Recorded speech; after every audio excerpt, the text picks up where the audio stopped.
Bishop Swanson, some of the other petitions that were sent to the Judicial Council were questions about the role of the Board of Ordained Ministry, which is often referred to as BOOM, and the role of the bishop and his or her work with the Board of Ordained Ministry.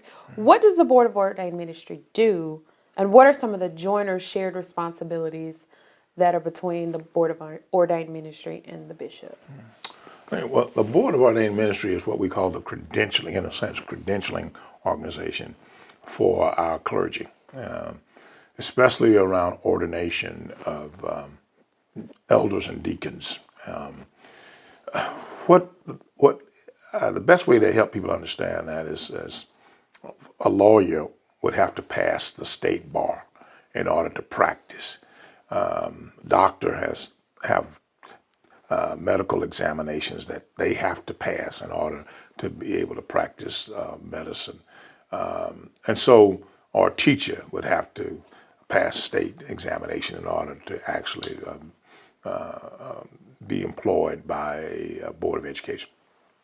Well, it's the same thing for us in the United Methodist Church. Every annual conference has a Board of Ordained Ministry who would examine pastors. They would take written tests, have oral interviews, psychological testing, and all kinds of tests.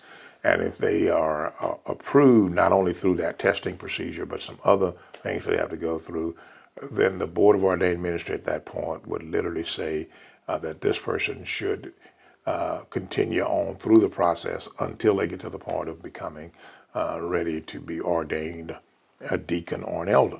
And they would recommend that to me. And they would say, Bishop, this person should be ordained. Currently, the bishop has no say-so other than to ordain. I mean, they make the recommendations. They take them through the credentialing process.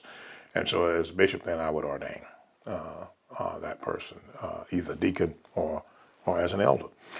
I cannot ordain as a deacon or an elder without the credentialing process having taken place. So we share that in a kind of a symbiotic relationship, so to speak.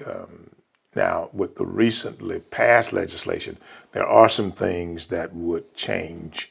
One of them is that I also am the person who recommends the persons who actually serve on the Board of Ordained Ministry. Okay. And so now, however, what the legislation, if it is upheld as constitutional, what I would have to do is to certify that the persons that I recommend would be people who would uphold the Book of Discipline in its entirety. And that is the whole book.